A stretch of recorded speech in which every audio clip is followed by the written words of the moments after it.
Canal Rusia TV presenta.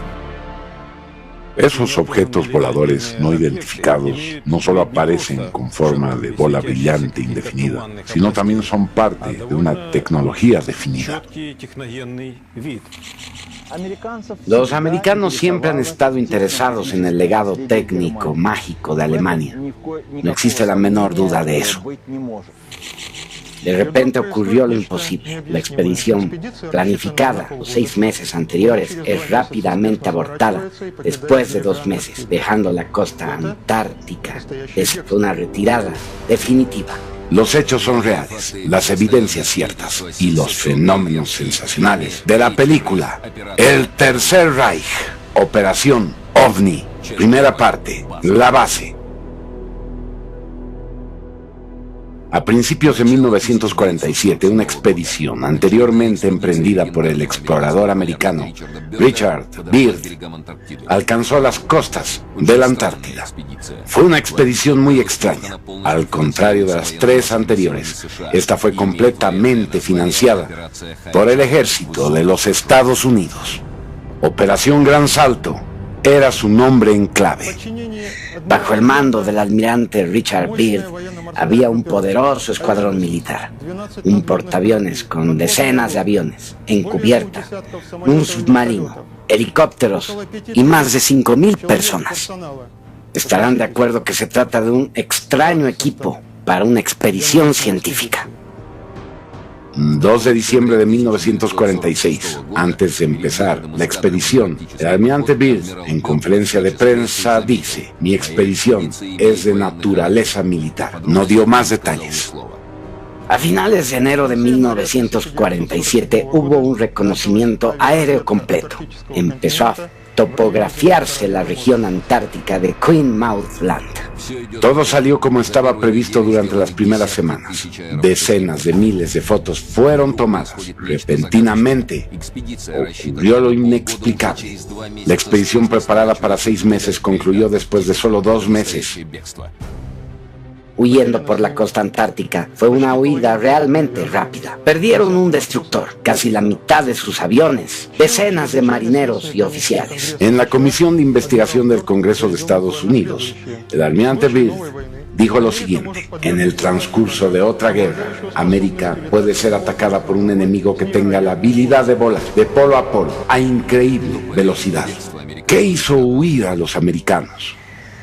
18 meses antes, en 1945, cuando empezó la expedición del almirante Byrd, 2 submarinos germanos llegaron al puerto argentino de Mar del Plata, recibidos por las autoridades. Esos no eran submarinos ordinarios, eran de los llamados convoy del Führer. Se trataba de una flota de asalto secreto, en cumplimiento de una misión. Los detalles han permanecido en secreto hasta ahora. La tripulación del submarino era reacia a cooperar, romper el secreto. De todos modos, los americanos aprendieron ciertas cosas. El comandante del submarino, U-530, habló de su participación en una operación cuyo nombre secreto era Valkyria II. La guerra terminó 2 semanas antes. El U-530 dejó el muelle bordeando las costas de la Antártida. A bordo del submarino había pasajeros con sus caras cubiertas con vendas, además de reliquias del Tercer Reich. El comandante de otro submarino, el U-977, Heinz Schaffer, testificó después que él seguía la misma ruta. Se descubrió que los submarinos frecuentemente siguieron la ruta antártica. Pero, ¿por qué iban allí? Antártida. En 1820 fue descubierta por 2 exploradores rusos, Ferenc Schmerzen y Lazarev. Desde entonces, este misterioso continente, más grande que Europa, continuó atrayendo exploradores como un imán. En cualquier caso, sus escarpadas costas heladas, de 10 metros de altura, hicieron el continente inexpugnable por muchos años. Durante casi un siglo, la Antártida permaneció inexplorada. Solo las líneas de costa fueron marcadas en los mapas. Repentinamente, este distante y poco transitado continente helado despertó un extraño interés en los alemanes.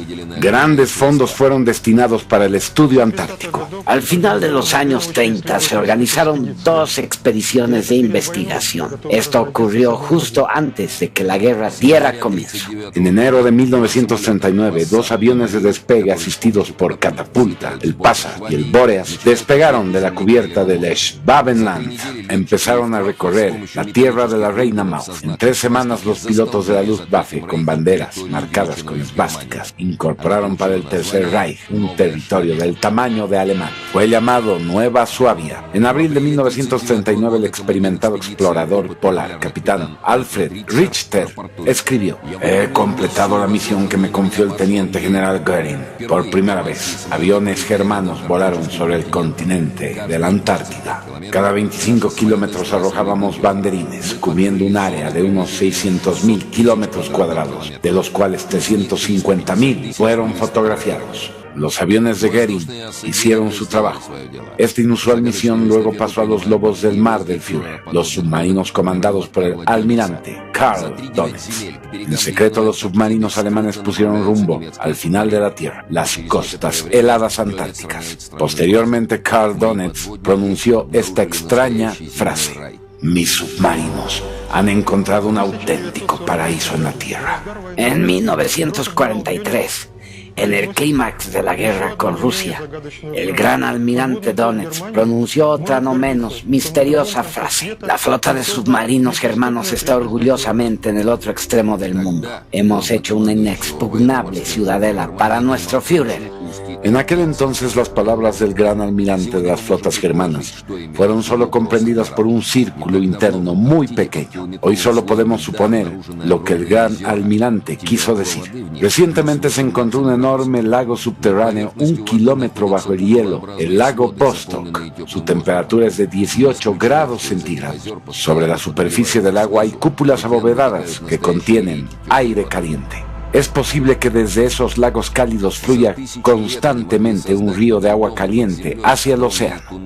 Durante miles de años, esos ríos cálidos pueden haber formado bajo el hielo largos túneles subterráneos, perfectos para la construcción de bases secretas. Desde el borde del océano, cualquier submarino podría pasar fácilmente bajo el hielo costero hacia los túneles. Así fue construida una base inmune a tormentas y frío polar, totalmente oculta al exterior y fuera del alcance enemigo. Si los alemanes tenían que elegir un lugar para una base secreta, crear una zona secreta que desde el exterior pareciera totalmente inaccesible, las zonas polares, incluyendo Antártida, sería un área totalmente adecuada para este nivel de seguridad. De hecho, según los testimonios de los testigos y otros documentos, los nazis tenían planes para crear una base secreta en la Antártida. Su nombre secreto: Base 211. A principios de 1939, barcos regulares cubrían el trayecto entre Alemania y la Antártida en un buque de investigación especialmente equipado y modificado llamado Suabia. Equipamiento de construcción minera y otra maquinaria, incluidas vías de tren, camiones y gigantescas máquinas de construcción de túneles, fueron transportados a la tierra de la Reina Maud. Al mismo tiempo llegaron científicos, ingenieros y trabajadores altamente cualificados. ¿Por qué tenía Alemania necesidad de una base tan remota? Hay varias suposiciones. Algunos creen que Alemania buscaba controlar los mares del sur. Otros, que los alemanes fueron atraídos por los recursos naturales antárticos, como uranio, el cual es esencial para la creación de superarmas. Muchos suponen que en caso de ser derrotados en la guerra, la Antártida sería un refugio seguro para la élite del Tercer Reich. En 1942 comenzó el traslado de los futuros pobladores de Nueva Suabia, incluyendo científicos, ingenieros, miembros y representantes del partido nazi y del Estado alemán. Ciertamente tecnologías industriales secretas fueron también transportadas desde Alemania. En la postguerra los americanos contrataban científicos alemanes para trabajar en Estados Unidos. Les sorprendió encontrar que miles de especialistas altamente cualificados del Tercer Reich habían desaparecido y no figuraban en las listas como fallecidos. Alrededor de 100 submarinos también desaparecieron. Nunca fueron encontrados. Está claro que la inteligencia americana obtuvo información concerniente al hecho de que parte del legado nazi, su potencia tecnológica en términos de investigadores y científicos, fueron evacuados de Alemania y naturalmente la zona polar antártida se convirtió en el centro de su atención. Están también los testimonios de los marinos alemanes que fueron recibidos por las autoridades argentinas. Parece que eso alarmó mucho a los estadounidenses. Al final de 1946, el famoso explorador polar y almirante de la Armada estadounidense Richard Byrd recibió la orden de destruir la base nazi en la Antártida. Pero las cosas fueron mal. La resistencia que recibió el escuadrón americano incluso hoy suscita muchas preguntas. El almirante Byrd no solo informó a Washington de aviones de combate con increíbles capacidades, también dijo que la expedición fue atacada por extraños platillos volantes. Emergieron del agua a gran velocidad causando graves daños a la expedición. El 26 de febrero de 1947 tuvo lugar una batalla, la cual fue descrita por un miembro de la expedición, un experimentado piloto llamado John Sitterson. Salió con mucha fuerza del agua volando verticalmente. Se deslizaba entre los mástiles de los barcos con tal velocidad que la corriente de aire arrastró y partió la antena de radio. No me dio tiempo ni a parpadear. 2 soldados del Casablanca fueron destruidos por algún tipo de misterioso rayo disparado desde la nariz del platillo volante. Luego este se sumergió en el agua próxima a los barcos. En ese momento yo estaba en la cubierta del Casablanca y lo vi como usted me está viendo a mí. No pude entenderlo. Aquel objeto era silencioso, como si flotara entre los barcos, como una bestia satánica escupiendo fuego mortífero. En ese momento vi al destructor Murdoch, el cual estaba a unos 120 pies. Estalló en llamas y se empezó a hundir. A pesar del riesgo, rescaté equipos y botes salvavidas que lancé inmediatamente desde el lugar del desastre hasta otros barcos. La pesadilla se alargó unos 20 minutos. Cuando los platillos otra vez se hundieron bajo el agua, evaluamos los daños. Fue terrorífico. ¿De dónde salieron esos platillos? ¿Podrían haber sido nazi-germanos? Parte 2. La Ahnenerbe. Después de la guerra fueron descubiertos archivos secretos nazis con intrigantes fotos y diseños. Probaban que los científicos alemanes se dedicaron en realidad al desarrollo de naves con forma de disco. En ese momento nada como eso existía. ¿Cómo pudieron los científicos alemanes dar semejante salto tecnológico? Sociedad Ahnenerbe, la organización más misteriosa del Tercer Reich. Incluso ahora los servicios secretos de las principales potencias buscan sus secretos. Pero, ¿por qué? Es sencillo. Es la única estructura histórica conocida ocupada al estudio del ocultismo y misticismo que pudo disponer de apoyo y fondos estatales. Ninguna organización en el mundo tuvo a su disposición tal volumen de información o tal influencia en el desarrollo de tecnologías ocultas como la Ahnenerbe. Los fundadores de la Ahnenerbe formaban parte de los más altos niveles del Tercer Reich. Los investigadores de conocimientos ocultos y fenómenos paranormales de la Ahnenerbe recibieron felicitaciones del SS Reichsführer Himmler, quien no solo actuó por propia iniciativa, sino también siguiendo instrucciones de Adolfo Hitler. Oficialmente la sociedad fue fundada en 1935 y estuvo destinada a explorar las raíces históricas de la nación germana. Ahnenerbe, traducido, significa legado de los ancestros. No obstante, la extensión de los intereses de la sociedad era más amplia que el estudio de la historia de los antiguos germanos. Los líderes del Tercer Reich la entendían como la extensión de un ejército que no necesitaba ganar futuras batallas. Por lo tanto, ellos adoptaron el conocido concepto de la superioridad cualitativa. basados en que uno puede ganar una guerra con un número cuantitativamente reducido de fuerzas siempre que utilicen fuerzas de alta calidad.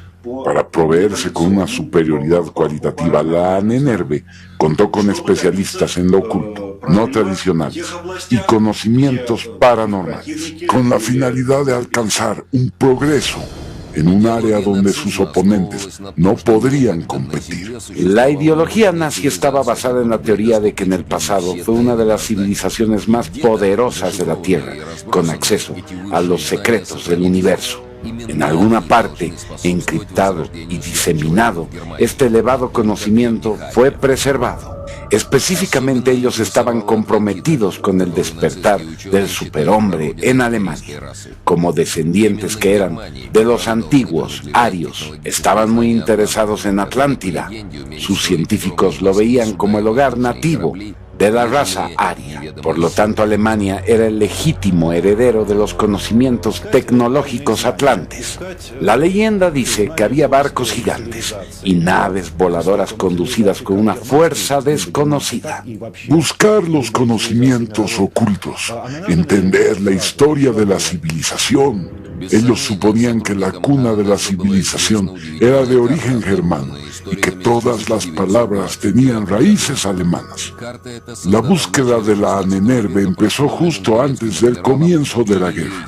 No hay dudas de que los miembros de la Ahnenerbe tenían un extraordinario mapa descubierto por los historiadores en 1929. El mapa fue hecho a comienzos del siglo XVI por el famoso almirante turco Piri Reis. El sorprendente hecho son los detalles que muestra el mapa, reflejando las costas antárticas reales. Eso fue 300 años antes del descubrimiento oficial del continente. En los apuntes del mapa, el almirante escribió que se basó en numerosas fuentes, algunas al menos 3000 años de antigüedad. Pero lo más misterioso era la línea de costa de Antártida, la cual es mostrada sin su capa de hielo. El mapa resulta increíble, incluso hoy. Esta es la opinión de un especialista de las Fuerzas Aéreas de Estados Unidos. La línea de costa representada en este mapa fue dibujada antes de que el hielo la cubriera. El espesor del hielo en esta zona está entre 1 y 1.5 kilómetros. No tenemos ni idea de cómo pudieron obtener estos datos en 1513. Los expertos internacionales examinaron en profundidad el mapa de Piri Reis, concluyendo que era más preciso que los mapas del siglo XX. Los análisis sismológicos confirmaron el hecho, el cual no ha sido conocido hasta recientemente, de que algunas montañas antes consideradas como un solo bloque son en realidad islas separadas, como figuran en el antiguo mapa.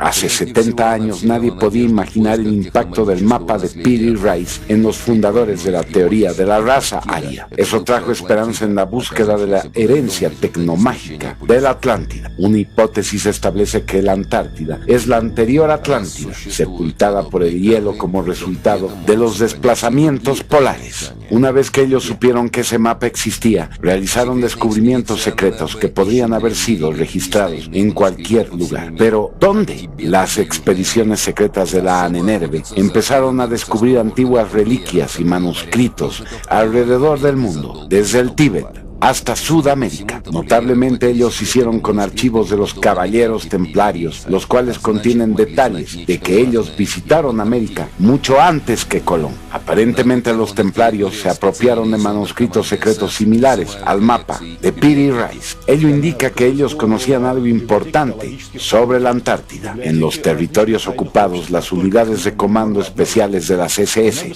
buscaron en bibliotecas y archivos. Los libros de las facultades de teología y de varias sociedades secretas fueron confiscados tan pronto como fueron encontrados. La Ahnenerbe coleccionó una enorme biblioteca. De acuerdo al bibliotecario de una de las bibliotecas de Postomsky, en marzo de 1945, él observó a las tropas soviéticas aproximándose a territorio alemán. La Ahnenerbe fue evacuando la biblioteca, desalojando 140.000 volúmenes. El catálogo de ejemplares tuvo que ser muy interesante. Es posible que la Ahnenerbe descubriera algo increíble sobre la Antártida. Ellos estudiaron este continente uno de los principales objetivos de los líderes nazis. En realidad, las SS adquirieron después unos conocimientos muy detallados. La copa del Grial, junto con la lanza sagrada, les abrieron el camino para dominar el mundo. Hitler pensó en estos legendarios objetos antes de la Primera Guerra Mundial. La lanza del destino estaba a salvo en el Museo de Viena. Hitler se hizo con la lanza en 1938, después de que Alemania se anexionara Austria. Con el fin de dominar el mundo, él buscó el Santo Grial para complementar la legendaria lanza, símbolo del principio activo masculino y del conocimiento científico mundial, con la copa, símbolo del principio activo femenino y de sabiduría. Esta es una idea básica que preocupó a la élite del Tercer Reich: fusionar los últimos avances científicos con la antigua sabiduría, incluso careciendo de explicaciones racionales. Esto podría haber generado una atractiva y productiva idea. Para la investigación científica, la Ahnenerbe contrató un personal de élite, principalmente a los científicos más famosos, y cientos de trabajadores de más de 50 disciplinas universitarias. La Ahnenerbe se ocupó del estudio de matemáticas, astronomía, genética, medicina y el desarrollo secreto de armas no convencionales, además de métodos psicológicos y psicotrópicos de influencia de masas. Exploraron la ciencia oculta, prácticas religiosas y místicas, personas con habilidades paranormales. La Ahnenerbe estaba seriamente comprometida con esa investigación. La prueba de eso son las prácticas de la dirección de la Ahnenerbe, la cual incluía a Himmler. Antes de que la guerra empezara en 1939, los estudios se ocupaban de lo concerniente a las habilidades paranormales de los trabajadores de la Ahnenerbe. Los resultados eran grabados en ficheros personales. Cuando la guerra empezó, los oficiales que tenían esas habilidades paranormales, junto con los demás que mostraran capacidades psíquicas, eran introducidos en un departamento normal de la Ahnenerbe. Por desgracia, no hay registros de los trabajos realizados en ese departamento, o lo que es más importante, qué resultados obtenidos. Uno de los principales objetivos perseguidos por los expertos de la Ahnenerbe fue usar las habilidades paranormales para contactar con desconocidos seres o extranjeros, como ellos los llamaban. El objetivo era obtener de los altamente desarrollados extraterrestres y las antiguas civilizaciones terrestres conocimientos tecnológicos superiores. Y de hecho, ocurrió. Parte 3. Platillos voladores. Diciembre de 1919. Los miembros de la sociedad secreta Thule, predecesores de la Ahnenerbe, se reunieron en las estribaciones de los Alpes, en una granja cercana a Berchtesgaden, donde Hitler tenía su residencia alpina. Entre lo más selecto estaban dos experimentados médiums, o contactados, como se dice hoy en día. Uno de ellos resguardado bajo el misterioso nombre de Sigrun. La otra medium es María Orschrik, de Zagreb. Ella entraba en estado de trance y contaba cosas extrañas de una civilización en la constelación de Tauro. Recibía increíble información técnica. Ese conocimiento no fue rechazado por nadie, al contrario, les resultó enormemente interesante. Estaba relacionado con la construcción de un vehículo volador inusual, el cual podría alterar el flujo del tiempo a su alrededor. Un paso hacia el sueño de la sociedad secreta, una máquina para introducirse en las entrañas de la historia, obteniendo el conocimiento de antiguas y elevadas civilizaciones. Aquí pueden ver un diseño de un avión con la firma del famoso científico e inventor alemán, Victor Schauberger. Este conocimiento canalizado pasó a los científicos para traducirlo a técnicas claras para los ingenieros. Para 1922 el primer modelo había sido construido. El artefacto tenía 3 discos paralelos. Cuando entraban en movimiento, los discos superior e inferior rotaban en direcciones opuestas, creando un campo magnético muy fuerte con efecto antigravitatorio. Si podemos confiar en las evidencias, este diseño no solo flotaba en el aire, sino que deformaba alrededor de él la estructura del tiempo. Se cree que este fue el prototipo de la futura tecnología mágica de los platillos voladores no basados en principios clásicos de vuelo. Estos superdiscos fueron desarrollados por una unidad especial tecnológica de las SS, conectada con la Ahnenerbe. Dos importantes ideas ocuparon las mentes de los jefes veteranos de la Alemania nazi. La primera fue la creación del superhombre. La segunda fue un concepto muy importante, el dominio de las energías tecnomágicas. Esto no solo incluía la posibilidad de dominar energía nuclear, sino también, por supuesto, los artefactos voladores con forma de disco. Por ejemplo, creando un tipo de tecnología aérea totalmente nueva. La búsqueda de ideas fue en todas direcciones e implicó no solo médiums e ingenieros, sino también historiadores. Incluso antes de la guerra, las expediciones de la Ahnenerbe, que partían desde Alemania, regresaron con miles de antiguos textos en sánscrito, chino y otros pergaminos en lenguas orientales que ellos estudiaron minuciosamente. Wernher von Braun, ingeniero pionero e inventor en las áreas de la aeronáutica y viajes espaciales, comentó lo siguiente: hemos aprendido mucho de nosotros mismos en esos documentos. Los resultados de las expediciones fueron comunicados a Hitler personalmente. Algunos de ellos inspiraron al líder del Tercer Reich, en tal grado que la idea de armas maravillosas y vuelos espaciales no le abandonaron hasta el final de la guerra.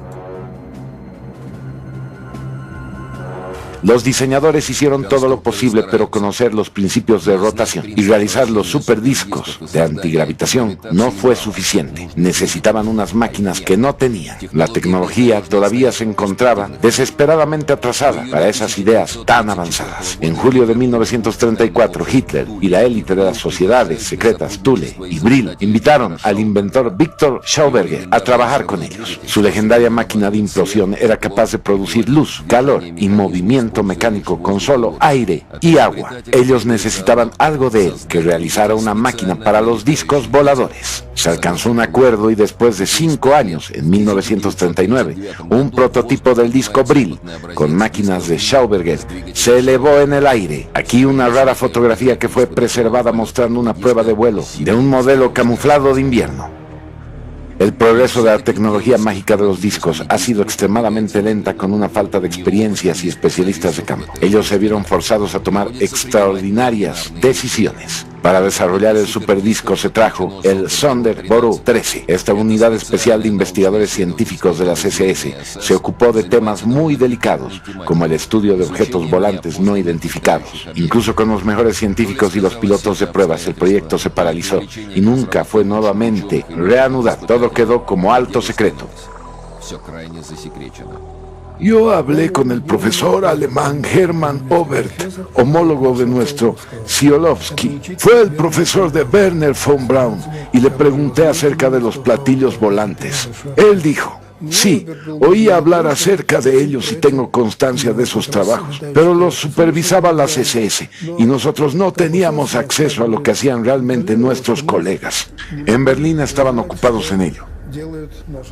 A finales de 1942 se elevó en el aire un disco volador brillantemente armado, llamado Brill 1 o Jaeger, con un diámetro de 11.5 metros. Se supone que antes del fin de la guerra se fabricaron 17 tipos de discos voladores, pero uno debería ser escéptico sobre tales anuncios. No creo que ellos tuvieran una flota completa de discos voladores. Quizás sí algunos. Eso es todo. Los alemanes querían usarlos como naves espía. Si los miras de frente son casi invisibles. Los generales que participaron en la batalla de Kursk y 2 héroes de la Unión Soviética que conocí personalmente, un piloto y un comando de tanques, me hablaron de un enorme disco en el cielo durante la batalla de Kursk. ¿Qué era aquello? Ellos no lo sabían. Ninguno de los alemanes ni los rusos lo conocían. El platillo no fue hecho por nosotros, se lo aseguro. Es verdad, conozco muy bien la historia de la aviación rusa.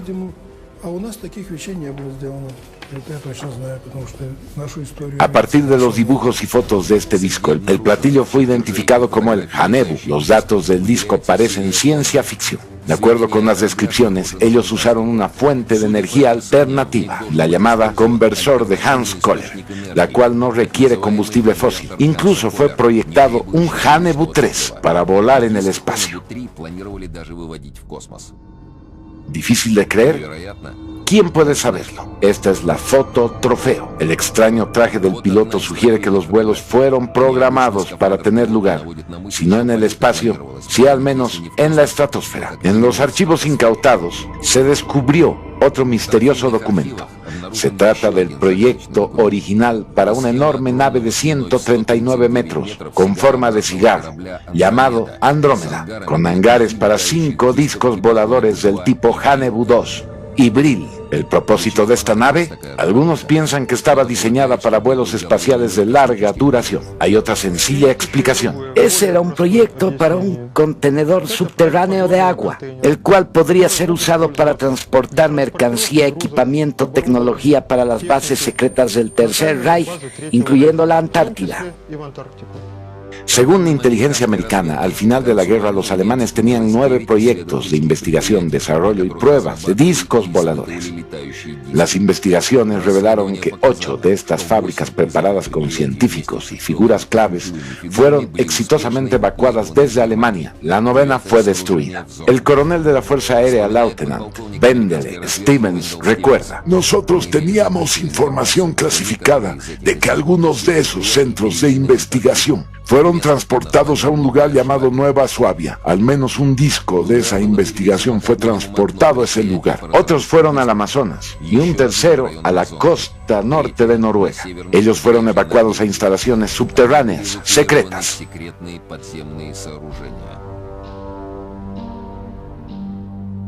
Pero el Tercer Reich no tuvo suficiente tiempo para implementar este grandioso plan. Los discos voladores, reportados en 1947 en la Antártida, probablemente no eran los mismos discos. Quizás esos eran discos alemanes volando según los principios clásicos, aquellos que ya habían sido desarrollados por el Tercer Reich, quizás como complemento seguro a sus otros proyectos de tecnología tecnomágica. Unos pocos de estos prototipos ya habían sido fabricados. Algunos se probaron muy bien. Se trataba de un salto tecnológico gigante y los enemigos de Alemania estaban muy lejos de ello. Sin embargo, estaban lejos de ese tipo de discos voladores que los líderes tenían en mente. Aquellos prototipos creados por los alemanes podían no solo volar en el aire, sino incluso quizás volar sobre superficies sólidas o líquidas, lo mismo que tenemos ahora volando sobre un colchón de aire como un aerodeslizador. La razón de ello es que todos ellos eran objetos tipo ventilador. Tenían una ventaja sobre el aerodeslizador convencional. Esos platillos no tenían una caída en barrena, por lo que eran muy fáciles de conducir. Pero no estaban diseñados para altas velocidades ni para unos materiales baratos.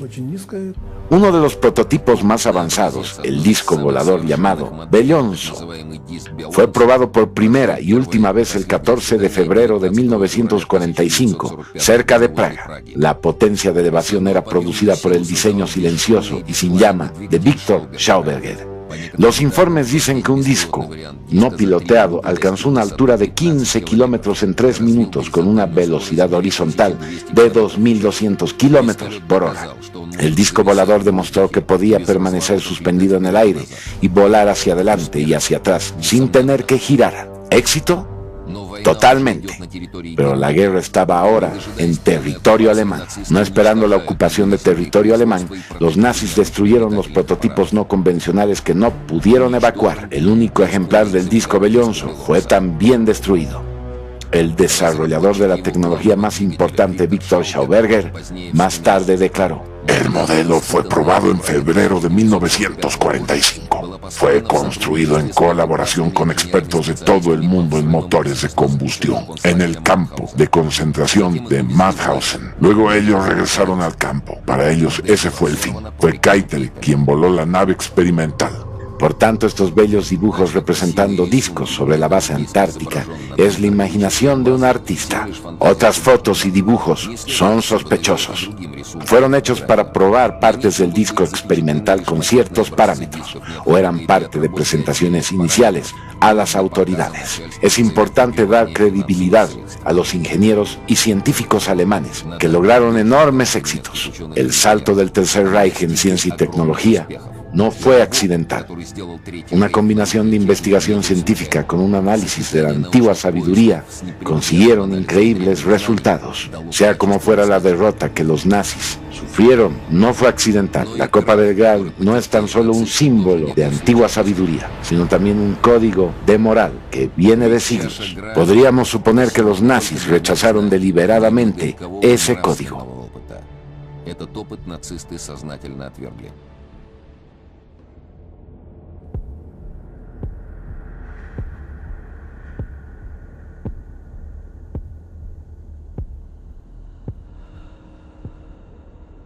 Muchos rumores y leyendas se refieren a los discos voladores del Tercer Reich. Además de esas historias, hay algunos relatos de discos alemanes volando sobre las aguas de la Antártida en 1947. Considerando los platillos que salían del agua, reportados en las décadas de los 40 y actualmente, los avistamientos registrados de objetos voladores no identificados emergiendo de mares, océanos, lagos, etc. Estoy seguro que en 1947 los alemanes no podrían tener semejante tecnología, ni cualquier otro país del mundo. Pero si los alemanes no atacaron la expedición norteamericana de 1947, ¿quién lo hizo? Parte 4. El portal antártico. Emergiendo del agua, platillos brillantes, esferas, objetos con forma de cigarro, en el polo o en los alrededores, no son cosas inusuales. Los países nórdicos, América Central y del Sur, Australia, Sudáfrica, por todas partes son observados objetos voladores no identificados. Informes de ellos son regularmente recibidos por el Servicio de Inteligencia Naval de la Unión Soviética. Como comandante de la inteligencia de la Marina, recibía con regularidad informes sobre tales objetos divisados por testigos. Sería erróneo pensar que los ovnis eran tan solo observados en el norte. Fueron también vistos a lo largo del Atlántico, incluso en el sur, cerca de la Antártida. Un caso en particular con el que estoy familiarizado ocurrió cuando estaban explorando la zona de las islas de Georgia del Sur. Surgieron debajo de las aguas unos pescadores, vieron un objeto, tomaron unas imágenes como esta mostrada aquí en estos fotogramas. A pesar del fuerte viento, el objeto permaneció parado durante un largo tiempo. Claramente, no se trata de una nube ni de un globo. Sobre las islas de Georgia del Sur pueden verse objetos muy extraños. Aquí tenemos la prueba de un caso. Este disco enorme sobre la isla y que fue visible durante mucho tiempo a plena luz del día, justo antes y después de la puesta del sol, durante 1 hora y media o 2 horas. Este objeto tenía una forma circular simétrica y dentro tenía un triángulo isósceles visible. Por la noche este triángulo no solo brilló, sino que unas luces fueron observadas en 2 esquinas del triángulo, como si el objeto tuviera alguna máquina funcionando. En cualquier caso, el objeto permaneció en el mismo lugar todo el tiempo. Este objeto fue observado en 1979. 3 años antes, en 1976, investigadores japoneses, usando equipos de última tecnología, detectaron 19 objetos redondos, los cuales descendían del espacio y se zambulleron en la Antártida, desapareciendo de las pantallas de radar. ¿Quiénes eran y hacia dónde iban? Ahora tenemos las respuestas a tales preguntas. Al final de los años 80, se produjo un revuelo científico por el astrofísico americano Kip Thorne y su compañero de investigación. Habían fundamentado la posibilidad de un viaje en el espacio y en el tiempo de movimiento cercano e instantáneo. Ellos pusieron en marcha la idea de los agujeros de gusano y agujeros negros, todos extremadamente misteriosos. Según eso, los agujeros negros están situados a una distancia próxima de nuestro planeta y toman la forma de esos agujeros de gusano. Esos agujeros de gusano pueden ser usados para viajes intergalácticos e interestelares. Otros científicos sugieren que su trabajo, el de Kip Thorne tiene significativas aplicaciones prácticas, concretamente en la construcción de máquinas de viaje temporal, asegurando viajes intergalácticos. Kip Thorne llegó a la conclusión de que el que está cercano a la Tierra es una entrada a un agujero de gusano que conduce a la estrella Vega. Al mismo tiempo, sin lugar a dudas, los americanos ya conocían bien la forma en la cual tenían lugar las apariciones y desapariciones de los ovnis en la atmósfera de nuestro planeta. En 1992 comenzó en Alaska la construcción de una poderosa y compleja antena radioeléctrica llamada HAARP.